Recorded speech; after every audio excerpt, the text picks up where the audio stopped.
All right, welcome everybody to week 15, day 3. Today we're going to have a lot of lab time. You're going to do a fairly common task in computer science, which is called histogramming, which is to say you're going to count how often something happens. In this case, your job is to count how many times a word appears in a file. So if you were to, say, have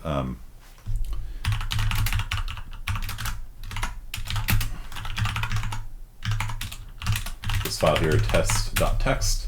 Hello, my name is Inigo Montoya. Prepare 22 to prepare to die.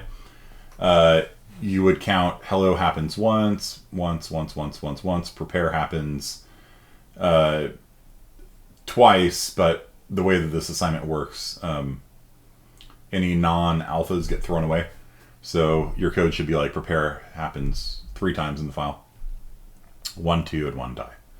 Okay, so this is, I'm going to give you guys an hour to do this. So what you're going to do is open a file, and you're going to read one word at a time out of the file. And if that word is one that you've never seen before, you're going to add it to your data structure. I would recommend using an unordered map. So I would do something like this, unordered map between string and int, like that. And then, every time you read a word, you can do something like if map dot contains or count, whichever one you choose. If it contains that word, then map s plus plus, right? That's basically how you histogram. And if it doesn't contain it, then you just add it to the, else map s equals 1 because you've seen it. Right, so that's kind of the idea, right? So you're going to read one word at a time from a file. If you've seen it before, you update the count. If you haven't, you add it to the map with a count of 1 because you've seen it one time, right? Not 0. The first time you see it, that's 1, right? So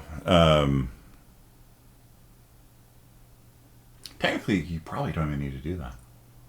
Because if it doesn't exist, then it would add it with a count of 0, and then incrementing it would give it 1. Yeah, you probably could live dangerously and just say map s plus plus and just call it a day, honestly.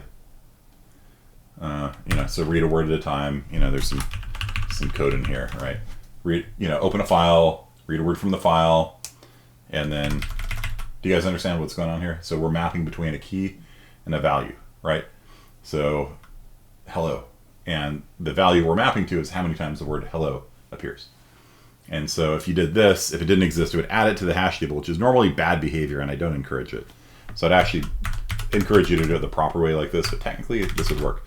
Because if it wasn't in there, it would add it to the hash table with a count of 0, and then increment it by 1, so it would be 1.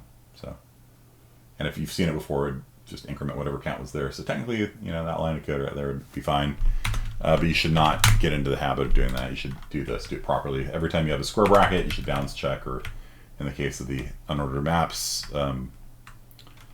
check to see if it exists first. Okay. So, and then at the end of the day, you're going to print the every word, every key, and every value associated with it. So the output should be something along the lines of hello with the count of 1, and prepare the count of 3 because you need to clean it up too. Another thing. Here are the rules.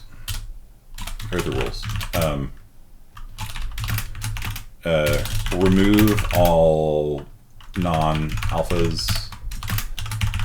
Uppercaseify. So, hello becomes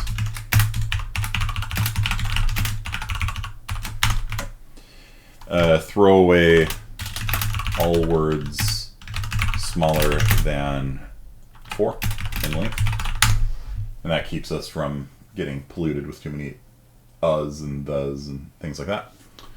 And then print the words in the file alongside their count, like that. So you're gonna have an hour to do this. Write it from scratch. Create a blank file and just try to code this from scratch in an hour. It's not It's not bad. Okay. And what our goal is going to be is we're going to be doing a, where is the thing? Here. We're going to be doing another bridge assignment where we are going to be visualizing the word count of Shakespeare, right? So I ran this code on, and I sorted it by count, right? So Hamlet is the most common word in Hamlet, surprise. That is second, Lord is third, this with your what?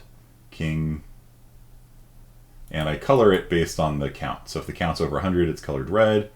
If it's under 100, it is yellow. Gertrude, more from, well, Ophelia, most like, would, Rosencrantz, no Guildenstern, sorry.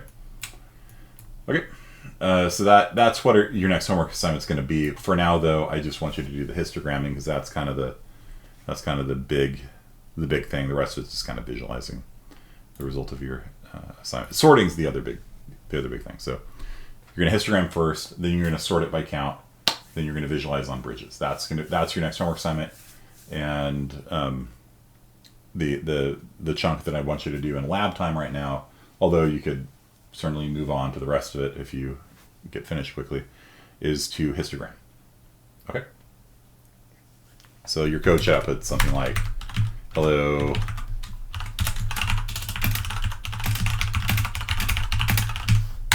hello, prepare Inigo.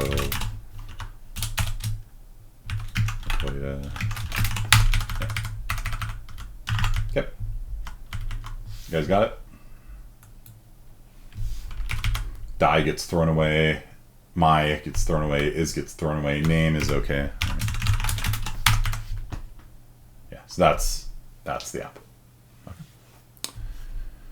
Could we reformat the assignment? You can do anything you want. It's fine. Shakespeare's your favorite programmer? That's not a traditional looking histogram. A histogram is just a count. And so what you're probably thinking of a histogram is like a bar chart or something like that, right? But what histogram means, like one of these things, right? But what it is, it's a count, right? So it's how often does the number 10 appear? It appears 10 times. How often does 8 appear? It appears 7 times, right? So a histogram is just a counting of something. So you can visualize it differently if you like, but that's literally all it is. So by we're going to histogram Shakespeare. You're going to use the movie script from Shrek. Nice. You want us to import from a text file? Yeah. And the text file you should import.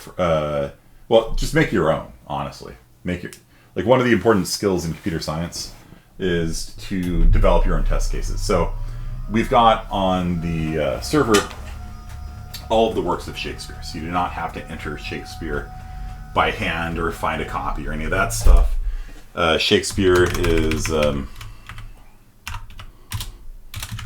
all the works of Shakespeare, I should capitalize that, are found in public Shakespeare.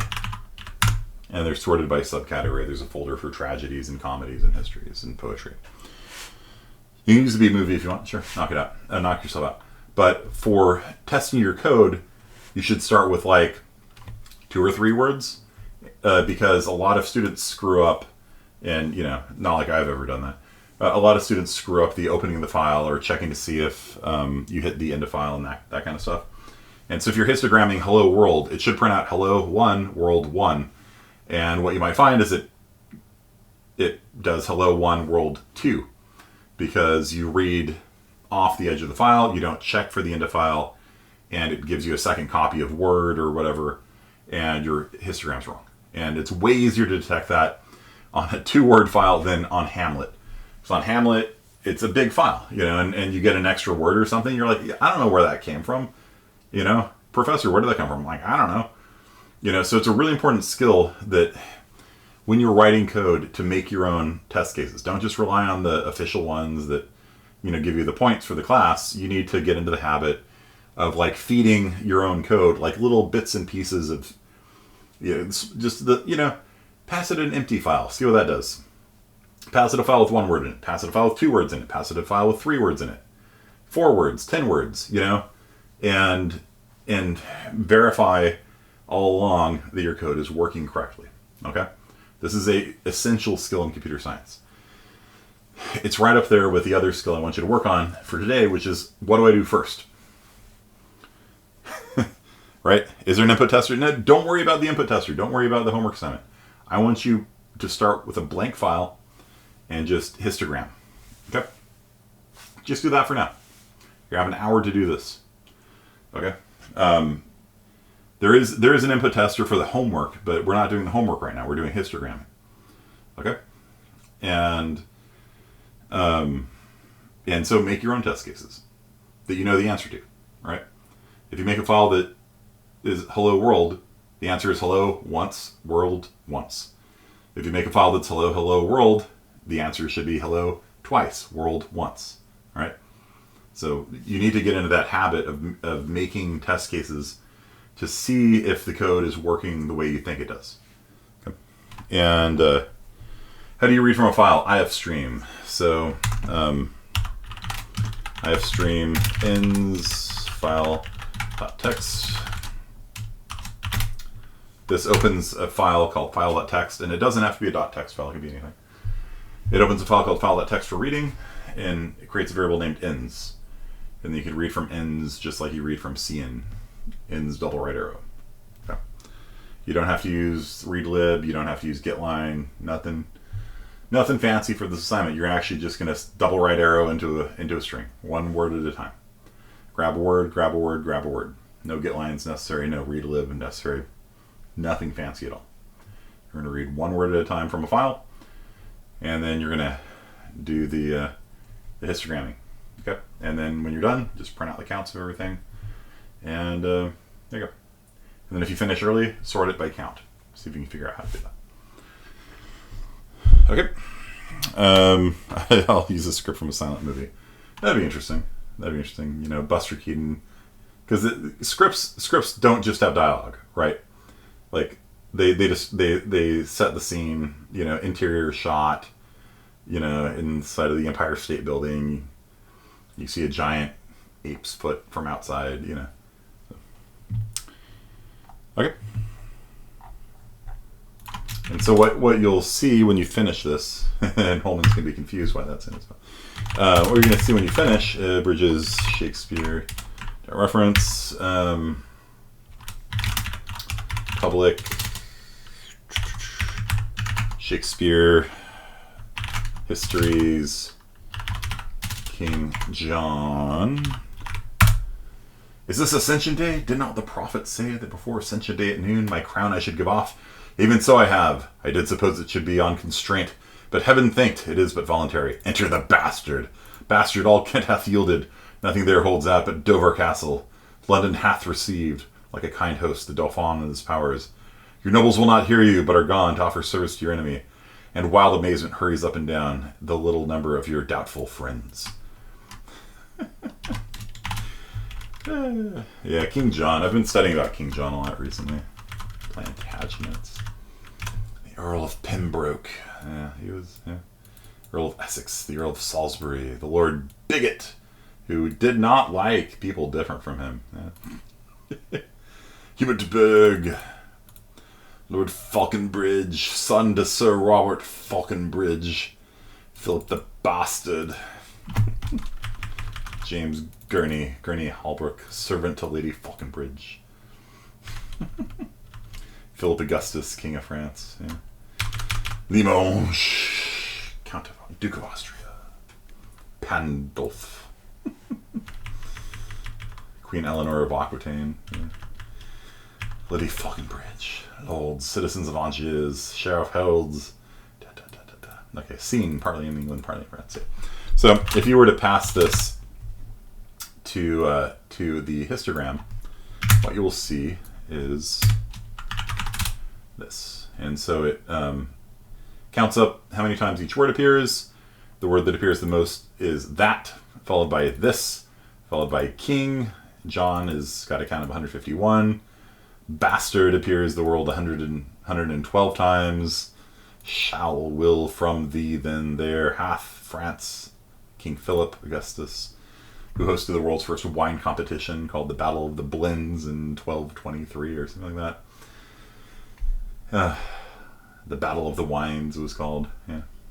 He taste tested 86 wines. He excommunicated like 5 of them, named one an apostle, the rest were blessed. Yeah. So that's your goal. Okay. So it's sorted. Yeah, it's sorted by count. So you're going to sort it by count. Okay. What if the word has a small count? I don't know. I mean, it's just sorted greatest to smallest. Whichever, if there's a tie, if that's what you're asking, it's going to be sorted alphabetically. Hath and upon H is before you. So, yeah. So the question though is like, where do you begin? Where do you start? You know, what's your first step? Okay. If you're going to be histogramming something, what's your first step? What's your move? Okay. I'm asking. I'm not. This isn't like me. I'm not going to continue. I'm actually asking you. If you had to break this down, because this is the primary skill of computer science. It's like, okay, you've got this big problem. How do you break it down? What's the first step that needs to get done? And how do I test it? And how am I confident that first step is working? We've got 3 weeks left in the semester, and we're basically just going to be hammering all of the skills that we have. There's a couple competency exams left. There's one more homework assignment after this one. But basically, it's week 15, and we've just got practice until the end of the year, really. We're going to do a little bit on linked lists. On Monday, we'll talk about linked lists a little bit. Today, I want you to get just practice. I don't want you to just like, oh, it's lab time, I'm just going to log off and let Kearney do it for me. No, the whole point of this class is to make you a good programmer. I want you to come out of this class like knowing how to program and writing code and things like that. And if you're stuck, post on the help channel and be like, I don't know where to begin or whatever. If this was in person, I'd be able to like walk around and be like, okay, you're staring at a blank screen. Can I help you? You know, let's sit down. Let's figure this out. Online, if somebody's just like, I'm going to Taco Bell, like there's nothing I can do about it. So I want everybody, please be writing code. When we come back in an hour, I'll ask you to screenshot and paste your code and take a look. I want to see everybody doing it. Okay. Even if you didn't do anything, I just want to see what everyone did. Okay. And I will keep saying your name until you screenshot what you did. Yeah, next semester we will be in person for one section of 41. We'll be online for one section of 41. 45 will be in person. I don't recommend taking 45 immediately after 40. It is a cool class. We have these Raspberry Pis here, and you hook up sensors to them and motors and things like that. So you can do things like, say, if the temperature rises, turn on a fan. We build things with our hands, which is really cool. And we've been online for two spring semesters, 1.5 spring semesters now, and online is just not the same. It's really a fun class where you get to build projects and stuff like that. That's 4th semester computer science. We do assembly programming and we do projects. It's a really, really fun class. If you are leaving or something, if you're transferring out of here, then you're welcome to petition to take it next semester alongside 41. I don't recommend it unless you have like a time constraint or something. Like I'm going to a different university and I want to take 45 with you. Okay, sure. What is the file we're going to create going to contain? Yeah, anything you want. This is the skill. This is what I'm trying to get through. Like you need to make it, like make a file and put stuff into it and feed that into your program and see if your program works. And start by opening up the file and reading a word at a time, just printing the file to the screen. That's how I'd begin. Make a test file that says hello world, and then in your code, write a program that opens up the file and prints it to the screen and just see if it works. If you do it wrong, if you don't check for end of file and stuff, it'll print out like hello world or something like that, right? So that's what I'm trying to get at. You need to develop that habit of mind of being able to make your own test cases, because, in real life, you're not going to have me making input testers for you, You have to make them all yourself. And so get into the practice of just making your own file. Nobody's going to get mad at you because you made your own input file. No, hell no. Make your own and feed it in. See if it works. And then when you start doing things like filtering out the apostrophes, put those into your test file. Hellos, apostrophe S, things like that. See if it works. Okay. So import data.text for each word. I'd add it to the list. If it's already in the list, I'd increment the value. Yep, that's basically it. I wouldn't use a list though. I'd use a unordered map because it's much faster. Okay, so yeah.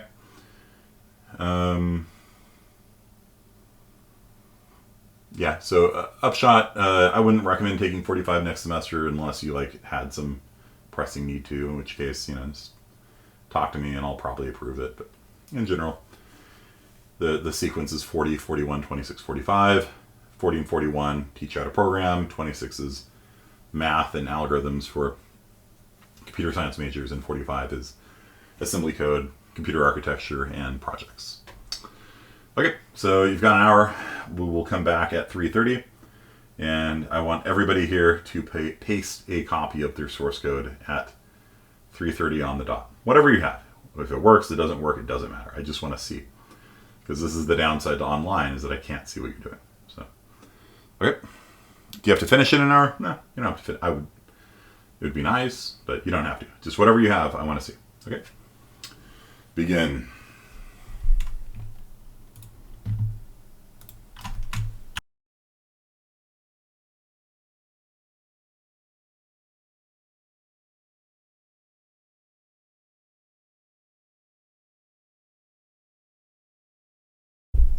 Sorry, let me unmute that. Welcome back, everyone.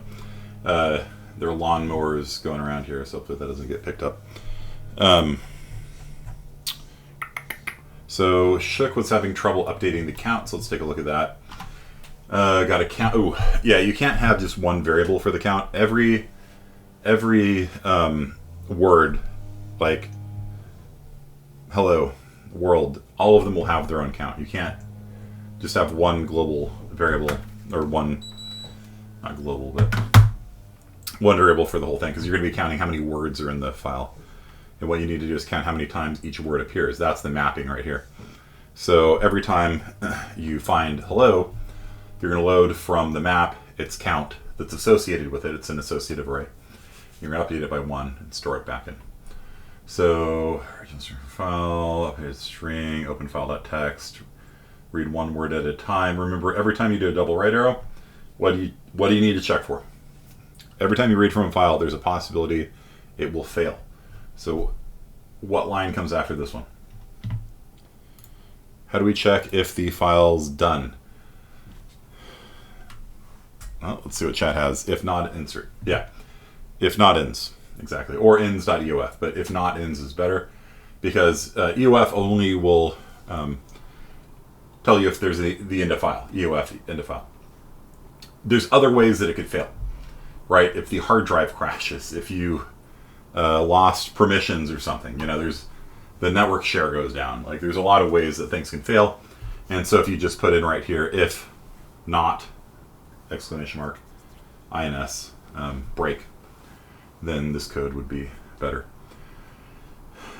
He's going through every line in the string and erasing it. This is a really slow way of doing it. Erase is an order in operation, which means that if you have 1,000,000 letters in the word, it will take 1,000,000 steps to do it. Find is also an order in operation, so if you have 1,000,000 letters in the string, it will do 2,000,000 operations to remove a single letter. So if you say don't, D-O-N apostrophe T, it'll do like 10 operations to remove one character. I wouldn't do it this way. The way I did it was I just went through the string, and every time I saw something that was an alpha, I appended it to another string. And so I started with S1, which was what was read from the file, and then I created an empty string called S2, and then as I went one letter at a time through S1, I appended that letter, if it passed the test, into S2. So if there was 1,000,000 letters in the string, my code would take 1,000,000 operations to run. This code could take, worst case scenario, every letter is a hyphen. If every letter is a hyphen, then this code here will take 1,000,000 times 1,000,000 operations to run. Because for every letter you delete, that's 1,000,000 operations. So it's 1,000,000 times 1,000,000, which is 1,000,000,000,000. So it's 1,000,000 times slower than it should be. Okay. Yeah, this is an order n squared algorithm here. So it runs on the square of the size of the string instead of the size of the string. I minus 1, yeah. So I would just replace this whole thing here with just adding, the way I did it was I just created a new string and just appended good characters to the new string and just did it that way. There's faster ways probably even than that, but whatever. Okay, so and then you uppercase-fies it. Yeah, that all looks good. That looks good. Count plus plus. Yeah, you're just counting how many letters are in the file, basically, when you're doing it this way. It's not counting how many times the word appeared. So if it's on a map, so if the size is greater than 4, that's fine. Greater than or equal to 4. If it does not contain it, then you insert it with a count of 1. Good. Otherwise, count plus plus. Nah. Otherwise, you want to get the count out of the unordered map, and then update the count. So the way I do that is just with what did you call yours? Map. Okay.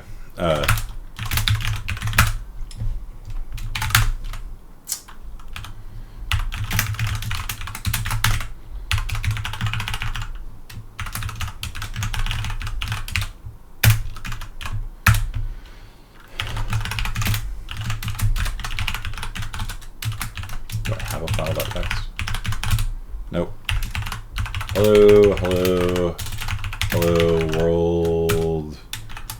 Goodbye, world. Hello. Okay, so there's going to be 4 hellos, 2 worlds, and goodbye. Alright, so then main.cc while ends string s1 ends double right arrow into s1. This is the line you're missing, Shook. If an error occurred, then we are done. The most typical error is you hit the end of file, right? So that would be that. Okay. Now, okay. All right. We need to get rid of the things. Okay, so for every character in S1, okay, we need to make another S2, right? For every character in S1, if is alpha C. So for every character in the string, if it's an alpha, if it's a letter, then S2 plus equals that character. So we go through it. Don't D-O-N apostrophe T. D is a letter, we add it to S2. O is a letter, we add it to S2. N is a letter, we add it to S2. Apostrophe is not, we don't add it. T is a letter, we add it, we're done. So S2 is going to have all of the letters of S1, with the benefit of it not being order n squared, and it's also a lot easier to write. Like, I don't know how much time that took you to write. Probably a lot, you know. This, you know, it's a little more straightforward. Does C to be called by reference? Nah, because we're not changing it. You know, I could make it a const if I wanted, because we're not changing it. We're just copying out one C at a time. Remember, with primitives, the rule is if it's a primitive variable, call by value by default. If it's a class, like you make your own class or struct or something, or it's a vector, then it's going to be by reference by default. That's the general rule. And this is a primitive, so it's called by reference. Okay, so that's going to make S2. So okay, so if S2.length or size, they're both the same thing, is less than 4, carry on. Otherwise, then map S2 plus plus. And there we go. So that was your lab for today.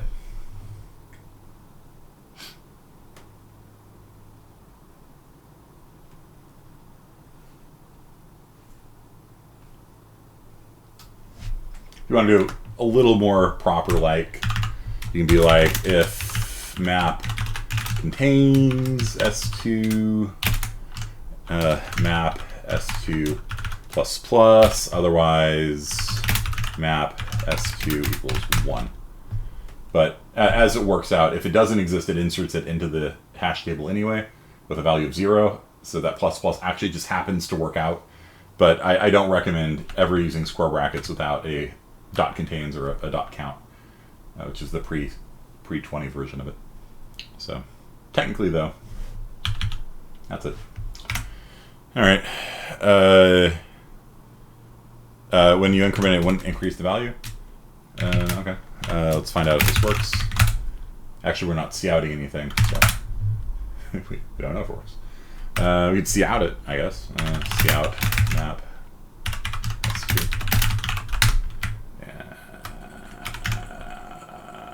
And S2 followed by a colon, followed by map S2.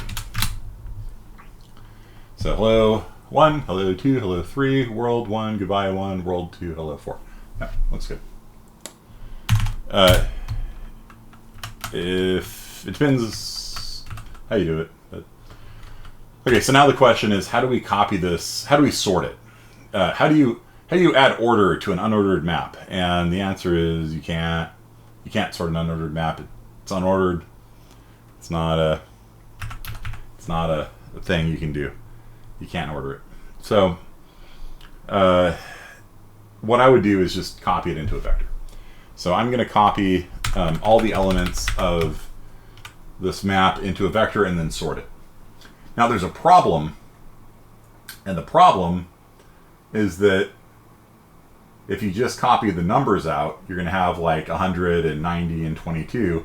And if you sort that, you're going to have like the numbers sorted, but you don't have the words with them anymore. You know, so we're going to have to do this struct word, and every word. So we're just going to make sure that because remember, this is why we use classes, right? Is to make sure that two things go together, that belong together, so they can't get split up. Right, so we're going to have a string called stir, and a count. Right? Count is initialized to 1. Yeah, not sure. Okay, so what we want to do is make a vector of words. Vector of words named vec. What we want to do is we want to copy all of the key value pairs, Hamlet, count 408, and we want to put that into the vector. So we can get rid of the scout statement. So we'll do this using a range-based for loop, and this is the part that everybody, especially in CSI 40, they explode on, because a range-based for loop is weird with an unordered map. I will repeat that. Unordered maps are weird when you work with range-based for loops. The reason for that is because they don't return like all the values or all the keys or whatever. They return a pair. They return every pair of key and value in the whole thing. So it's going to be a const pair of string and ints, the key value pair, by reference, right? Because this is a class. It's not a primitive type. It's a class type.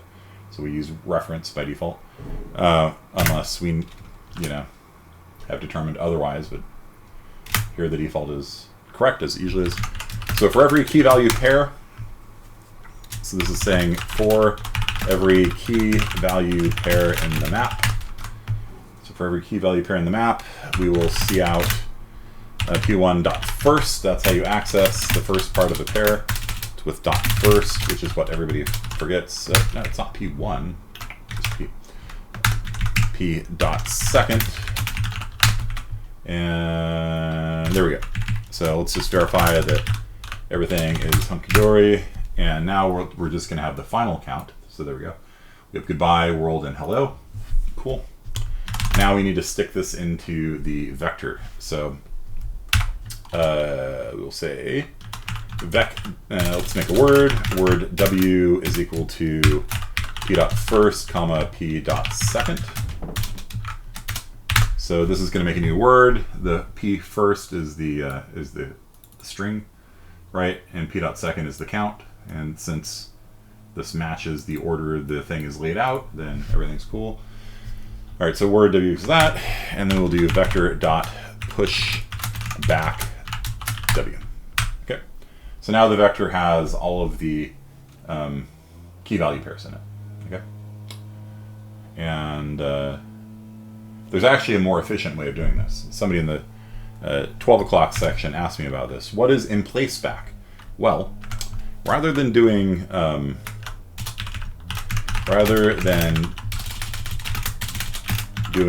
two copies, do one copy. So vector dot in place back, p dot first, p dot second, like that. So this line of code here does the same thing as this line of code here, except it doesn't copy the string from the unordered map into this word, and then the word gets copied into the vector. Right? Do you guys see this? Like, this is a copy here. It's going to copy the string into the word, and then we call pushback. That word is going to get copied into the vector. So it might be optimized away, might not. This way, it just passes. It passes the string directly into the vector, and the vector will use that string directly. So in place back is faster. I've seen an article in which somebody found a case in which in place back was slower, but it shouldn't be. It shouldn't ever be slower. But, you know, theory and practice are not the same. In theory, theory and practice are the same. In practice, theory and practice are different.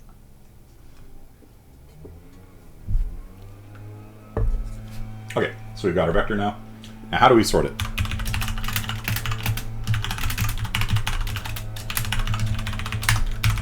What do we need? Yeah, call sort, sure, sort. Vector.begin, vector.end. There's only one problem, which is that C++ does not know how to sort a vector of words. What are we sorting on? Are we sorting on the name? The count? What are we sorting on? Count? Okay. Well, it's nice. It's nice that we know it's count, but C++ doesn't. That's why it's not. That's why it's not compiling. What are you complaining about? Oh, yeah. It's strange that it's saying on line 1. That's a bit bizarre. Huh. Weird. Okay, anyhow. So, yeah, we need what? What do we need to add to Word in order for us to teach C++ how to sort something by count? What operator? We should also add an operator to left arrow at some point. What do we need? What operator teaches us how to compare one word with another so that we can tell you which one is smaller?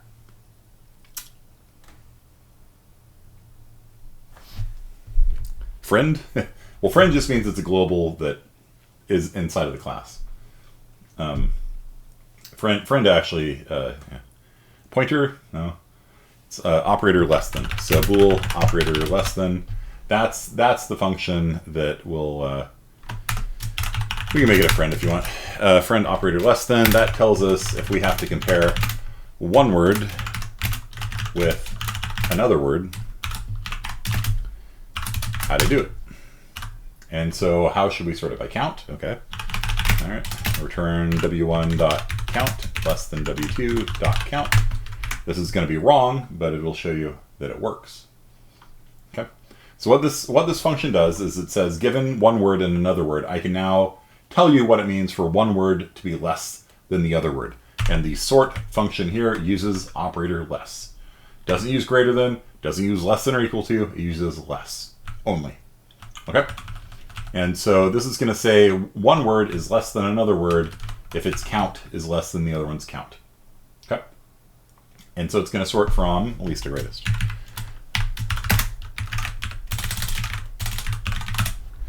So could we do sort word.count? No.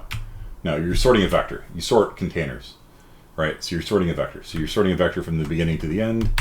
And up here, you don't put sort anywhere. This is used by sort. This function here is used by sort to compare two words with each other. And you can see it's now sorting from least to greatest. Apple, banana, Canada, Canada, Canada, 22. So you see Canada appears 3 times. Ooh, it did not sort based on count. What's going on here? The rest of it did. Oh, this is... I know why. Because we're printing it out before we sort. Right? Okay, so now how about we print it after we sort? It's just a coincidence that it came out sorted before.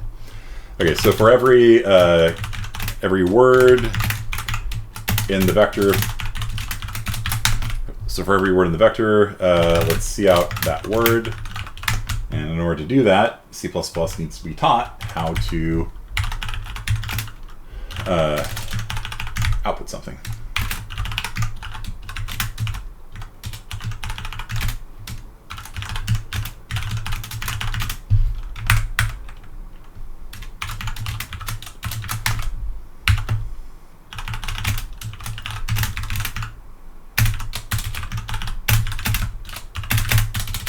And so it's going to be like Hamlet, colon, space, Hamlet's count. Like that. Okay. And so now it's sorting by count. Thank goodness. That was a little embarrassing. Okay. So do you guys see how that works? C++ by default does not know how to compare 2 words. If you had somewhere within here, if W is less than W, like it's like, I don't know how to compare those 2 things. You know, I can't compare 2 words. It doesn't know by default. But if you make this operator on it, then it's like, okay, now I now know how to compare one word with another with the less than operator, at least. If I change this to the greater than, I don't know what's going on there. If I change it to the greater than operator, it's like, I don't know what that is. I don't know that. If I try doing less than or equal to, nope, don't know that either. All I know is less than. Okay? So all those things you take for granted with ints and strings and all that stuff, with like less than and greater than and not equal to, none of that exists when you make your own class. None of that exists. It doesn't know how to print it to the screen. It doesn't know how to compare it. None of it. Okay? So this code is cool, but it's wrong. It's backwards. So right now it's sorting from least to great. What do I need to change so that it sorts from greatest to least? What do I have to change? I've got a comparison operator. It's sorting everything correctly, but it's sorting from least to greatest. Without having any knowledge of C++, all of you should be able to guess what character needs to change on the screen to make it sort greatest to least. Why doesn't it? It doesn't, because by default sort goes least to greatest. So there you go. That is correct. Just make it a greater than. If you do that, then words will sort the opposite way, and there you go. So we now have basically your homework assignment done, because your homework assignment is basically that. So you're going to have, it's so bright.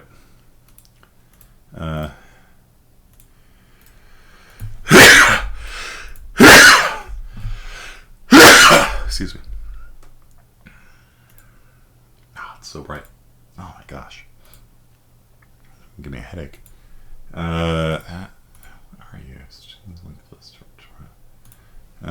Where are the bridges? Do I have 2? Oh, that's screenshot there. Okay. So for this assignment, you're going to go onto bridges uncc.github.io. You're going to be doing a visualization of this histogramming. Okay. So the histogramming is working fine. What you're going to do is you're going to come up, log in on your Bridges account, make sure that you let's just become somebody. Hold on. Let's see, Bridges, mountains, 40, then no, that's wrong. It should be Bridges, Shakespeare. So text. Yeah, we did all that. Okay, cool. So what we're going to do is this is what I pushed out to you. There's a tutorial code here. You can read that. Don't worry about the linked list for now. Like I said, we're going to be talking about linked lists for this in detail on Monday. Although, if you read that, you should be able to get this homework done this weekend. You have 2 Mondays to finish it. This homework will be due in 2 Mondays from now. So today is the 19th. Next Monday is the 22nd. The Monday after that is the 29th. So you have like 10 days to do it. So plenty of time to do this assignment. You've already done the histogramming. The histogramming's done. And if you didn't do it, then copy this video. You should be able to figure it out. Yeah, convert the hash table into a vector of results. Yeah, that's what I just showed you how to do there. And then you're going to visualize it using bridges. So this is a linked list, and what's going to be printed to the screen is the histogram, the top 30 histogram. And so you basically should have enough after today's lecture to do it. Okay.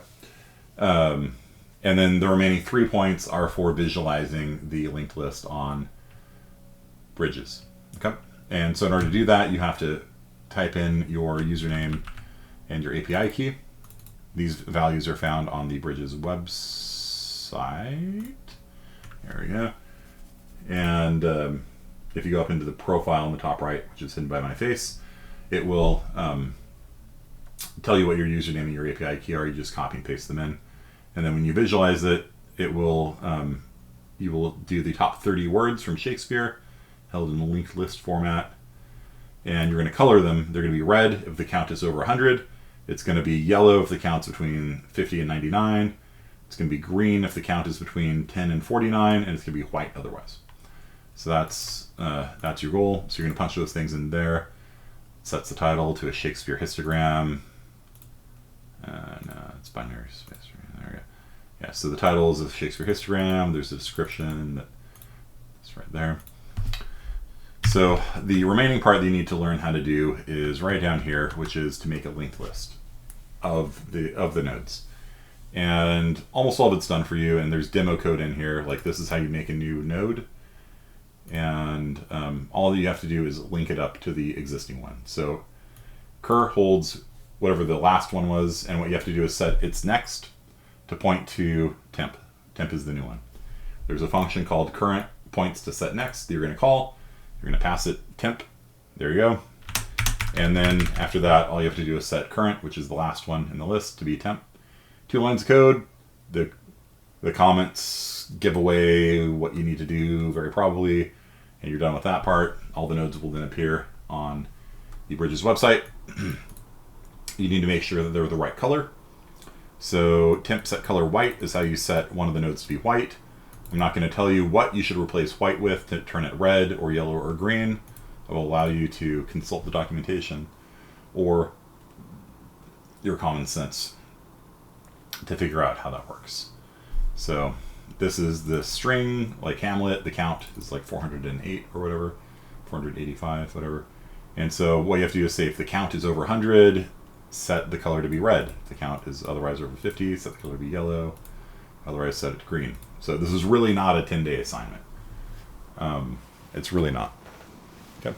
Bless you, bless you, bless you. Thank you. Yeah. So you should be able to use the power of critical thinking and pattern matching and things like that to get it all done. You should be able to do it in the weekend, this weekend. And then you can have the turkey day off, stuff like that. It's not a hard assignment. Okay. So it's worth 10 points as usual. You got some competence exams coming up. I think today is the deadline for like 2 of them. So 2 more competence exams will be coming out, dropping tonight. I think functions take 4 drops probably right after this class. And then I need to write one for vectors. And then after vectors is classes, and that's it for the competence exams. So we have through the end of finals week to get all the competence exams done. If I do vectors today, then that one should be about 1 per week to get it done by finals week, 15 to 16, 16, 17, 17, 18. Now, I'll have to make them like 5 days each. And then classes will probably be a little bit more accelerated on that as well. And then that's it. There's no final for finals week. There will just be, if you ever need any of the last competency exams, that'll be finals week. Okay? There will be this homework assignment. There will be 1 more homework assignment. Any more Zybooks? Yes. Yeah. It's good for you. It's like vegetables. So there will be one more homework assignment. About as hard as this one, I would say. Any more credit? Yes, there is going to be on the third Grand Theft Auto. And you yourself are going to be giving one, I think, or something. I don't know. Ashley was going to be talking about CalFresh or something. So next Wednesday, I think. Yep. So that's it. Thanks for coming out, guys. Have a great weekend. My advice is just to get this done right now. If not, wait till Monday. I'll explain more about linked lists and how they work on Monday. But it's not hard. You should be able to figure it out. All right. Peace out, you guys. Bye. And this code's going to be up in public too. So you can not this code, but the demo code I wrote. That'll be up in public. Okay. So feel free to plagiarize. See you.